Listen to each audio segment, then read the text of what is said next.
All right, everybody, we are here today to talk about the concepts of mediation. I'm Mrs. Hilton. I'm going to be facilitating this training course for you today.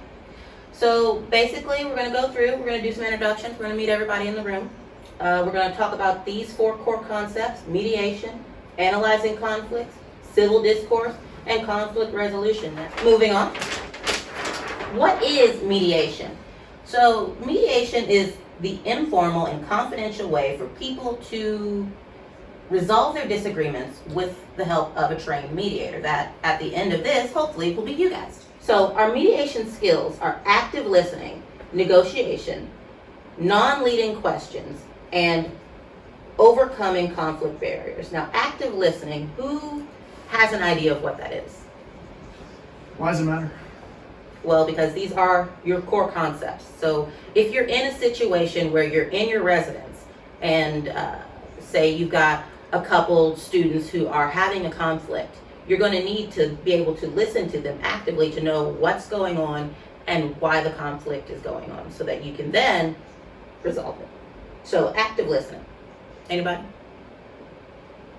No. So is it just paying attention to whatever's being presented? Yes, it is.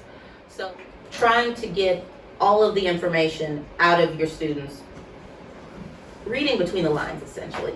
They may not necessarily be saying everything that they're saying, but you want to read body language, read nonverbal cues in order to get all of the information. Secondly, we're going to go into negotiation.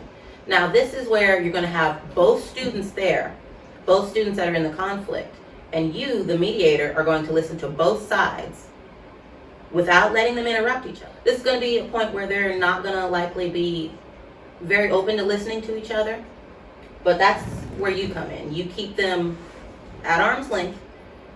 You guys okay? Yes, ma'am. Yeah. Are you okay? Yeah, we're good. Is something cool? Okay. Next, we're going to go into non-leading questions. So with leading questions like, so do you think that this happened? And you give them a scenario, and then they say, yeah, that's why.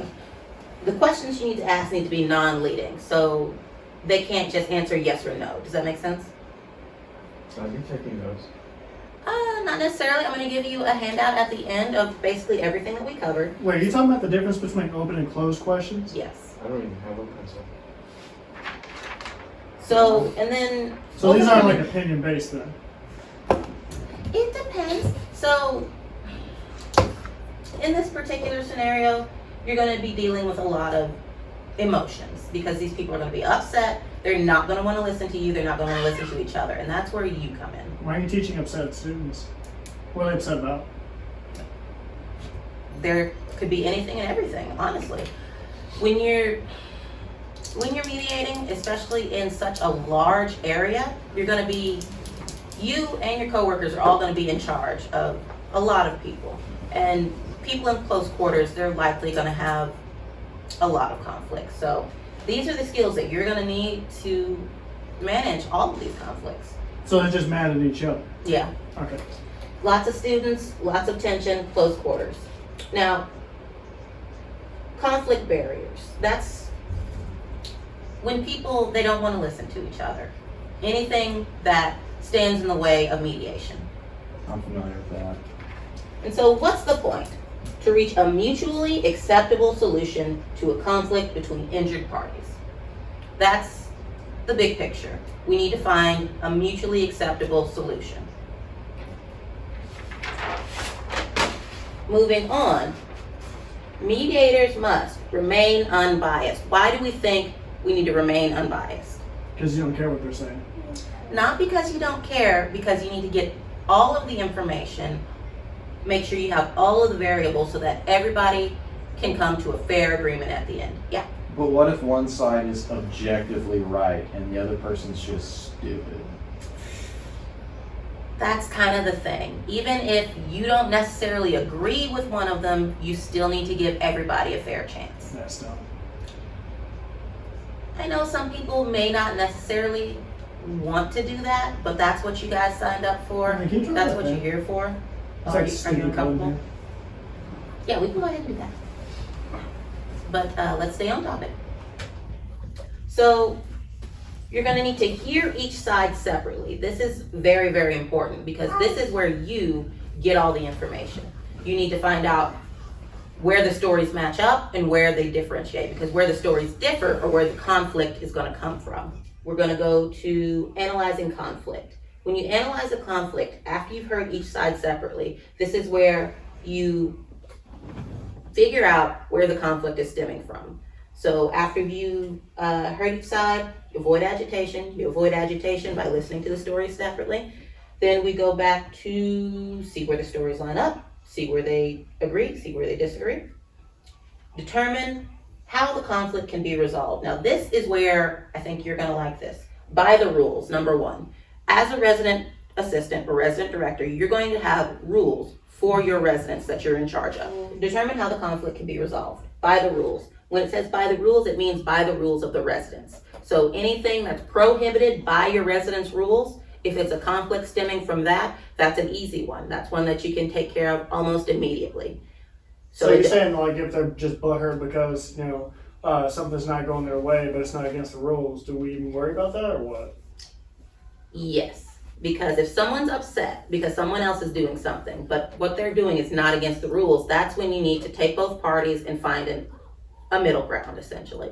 But say someone is blasting music at 12 a.m. and their next door neighbor is upset about that. And they come to you and he's saying, well, why doesn't he just wear noise canceling headphones? Well, it's too late to be blasting music. That's where you, as the RA, refer to the rules. And the rules tell us, no loud. For college though, right? Yes. So like these kids, they're staying up that late playing music and whatnot. They're probably not getting much sleep, and their grades are going to start failing, which means that eventually they're going to flunk out of their classes, and you don't have to worry about them anyway.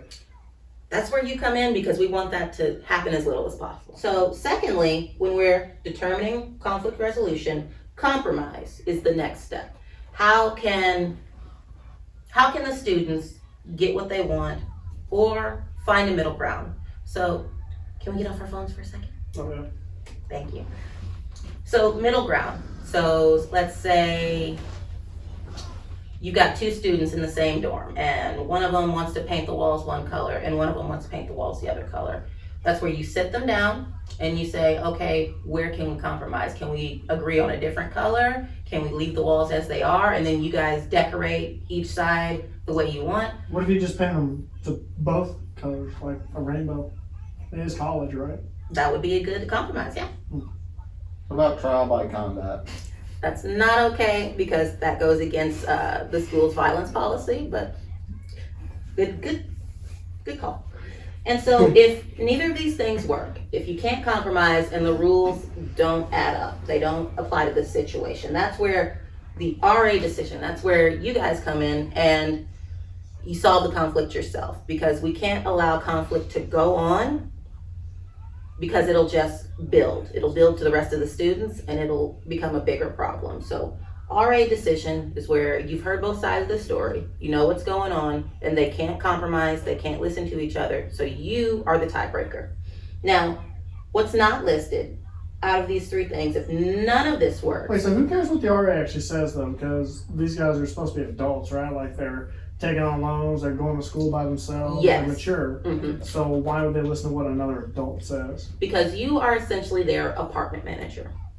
They are not Can you allowed. Yes, but there is a process. Okay.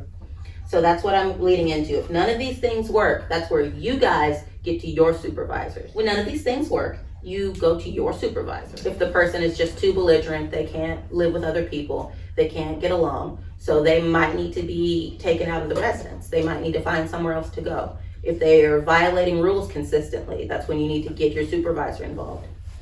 So we're their supervisor, Yes. technically, and we ask our supervisor. Does our supervisor go to their supervisor? Is there a chain of command here? Yes, so it goes from the dean all the way down to you guys. So the dean's got to kick these kids out. Yes, at the end of pretty much everything, the dean has the final decision on whether or not the students will be expelled, whether they're getting kicked out of their residence, and all things like that. So how long does it take to get an answer from them? Like, are we wasting time? What is it, like a 3-4 week process? How long can they be annoying to the rest of the students? You're wasting time. Oh, that's not. Well, in that situation, there is a process that you go through. So this process first, find a solution first. That might take a couple days, a couple weeks, however long that takes. But if someone is being violent, if they're being a serious problem, then you might need to bypass these things and go straight to your supervisor so that you can start the next step. And so, mediation must take place in a neutral environment. So a neutral environment could be In the woods. no, the staff office, common areas in the residence. You don't want to go to one person's room or another person's room because you don't want them to feel like someone else has the higher ground. When you want it to take place in a neutral environment because people will feel safer, they'll feel more obligated to talk to you and talk things out if they feel like they're on neutral ground or equal footing with the person.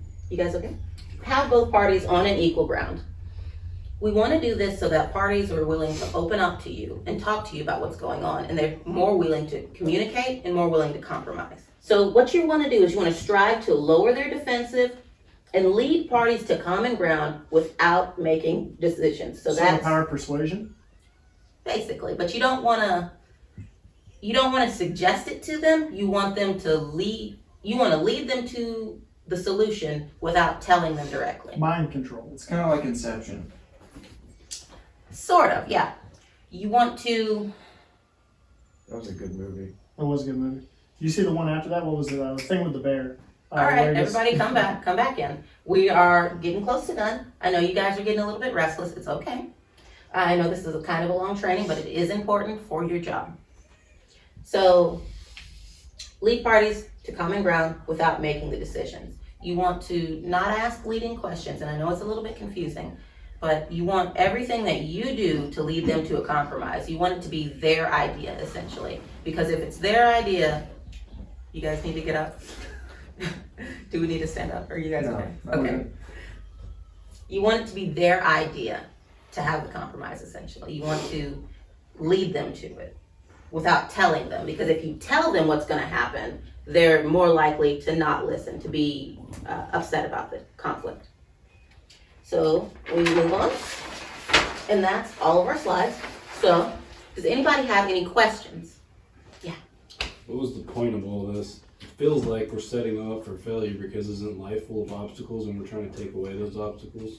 Yes. So what the point of this is, essentially experience compromising, experience coming to a common ground, because essentially what you're dealing with is people who haven't had a lot of life experience, who don't really know necessarily how to deal with a conflict in a real world setting like this. They're living with other people.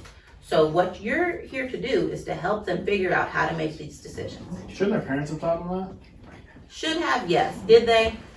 Well, Any I more for one questions? appreciate your time and efforts. Yes. Thank you. And your nails look nice. Thank you. Okay, so are there any other questions? Because you paid. Just to be clear, trial by combat is off the table. That is a no-no, yes. Okay.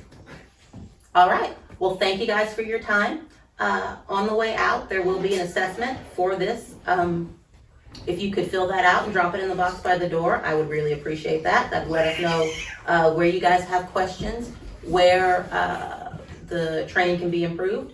And then next week, when we all come back, we're going to move on to our next phase, and that's going to be conflict resolution part 2, where we're going to talk about different scenarios. We're going to do some I feel like trial by combat would definitely enhance the training scenario, especially for, I don't know, interruptions and stuff like that. we could do what to do if there's violence in the residence, yeah, Okay. for sure. Okay, well, thank you guys for your time, and if nobody else has any other questions, we can go ahead and wrap this up and dismiss you guys. Okay, thank you.